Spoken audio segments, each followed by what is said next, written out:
আমি চেয়েছি সবাইকে এক ছাতার নিচে একত্রিত করতে, কিন্তু যদি আপনারা সেই সহযোগিতা আমাকে না করেন আমি বাধ্য হব রিপোর্ট করতে। আমি কোনোদিনও কারোর বিপক্ষে যেতে চাই না, কিন্তু আমাকে বাধ্য করবেন না। আমি বিগত জীবনে রাজনীতি করে, সংগ্রাম করে, লড়াই করে এখানে এসেছি, কাউকে তোয়াজ করে নয়। আমার ব্যাপারে আমি সকলকে সাবধান থাকতে বলবো। আমার নেতা কর্মী বঞ্চিত হচ্ছে, আমার নেতা কর্মী নির্যাতিত হচ্ছে, এটা আমি টলারেট করবো না।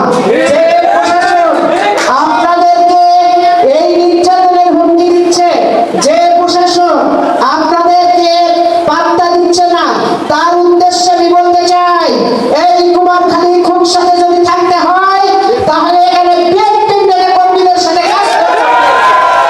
এর কোনো বিকল্প নাই। কোন প্রশাসনকে আমরা বলবো না যে আপনি কারোর ফেভারে কাজ করেন। আপনি জনগণের সাথে থাকবেন, আপনি জনগণের ভালো মন্দ চিন্তা করবেন, তাই বলে বিএনপি নির্যাতন করবে, এটা আমি টলারেট করবো না। আমি আপনাদের এটাও বলতে চাই, যদি এই ধরনের কোন প্রশাসন যদি ষড়যন্ত্র করে এখানে আপনাদেরকে নির্যাতিত করতে চায়, তাকে এখানে রাখা হবে না। আমি এখানে বাধ্য হব তার বিরুদ্ধে অ্যাকশনে যেতে। আমার দায়িত্ব এটা, কারণ আমার নেতা কর্মী 20 বছর নির্যাতিত হয়েছে, আমার নেতা কর্মী বঞ্চিত হয়েছে। আপনারা তো সুখে ছিলেন, কেন এখন সেই আবার পুনরাবৃত্তি? কিসের আমিলি?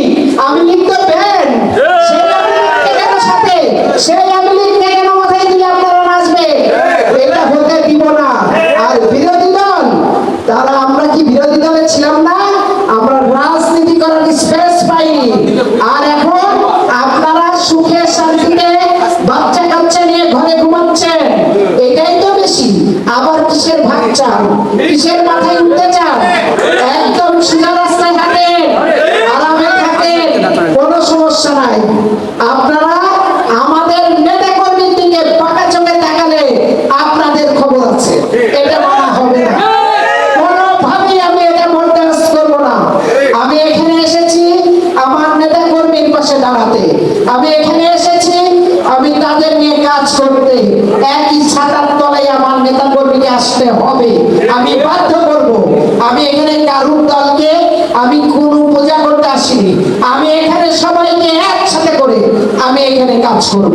যে আসবে না তার প্রতিফল ভালো হবে না, এটা আমি বলে দিলাম। আমি এখানে দায়িত্ব পেয়েছি প্রধানমন্ত্রী, তার যে ইশারা, তার যে কথা, তার যে দায়িত্ব অক্ষর অক্ষরে পালন করবো। আপনারা ডাকে আর না ডাকে আমি এখানে আসবো এবং এখানে আমি কাজ করব। আমার পাশে আপনারা থাকবেন, নির্যাতিত নেতা কর্মী থাকবে। আমি সবাইকে নিয়ে হাঁটতে চাই, কাউকে বাদ দিতে চাই না। আমার রাজনীতি বাদ দেওয়ার সংস্কৃতি না, কিন্তু কেন আজকে আপনারা এখানে উপস্থিত হলেন না, এই কৈফিয়ত আমি চাইব। কোন কারণে আমার অর্ডার আপনারা ক্যারি করেন নাই, এর জবাব দিতে হবে।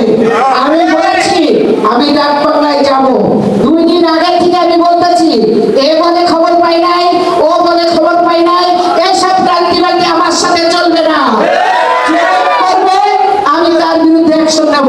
সোজা কথা, সোজা পথে হাঁটেন, হেঁটে গেছেন, আবার এত ফুটানি কিসের? আসেন, একসাথে আসেন, কাজ করি, দলকে উদ্ধার করি, আসনকে পুনরুদ্ধার করি। আমি সেই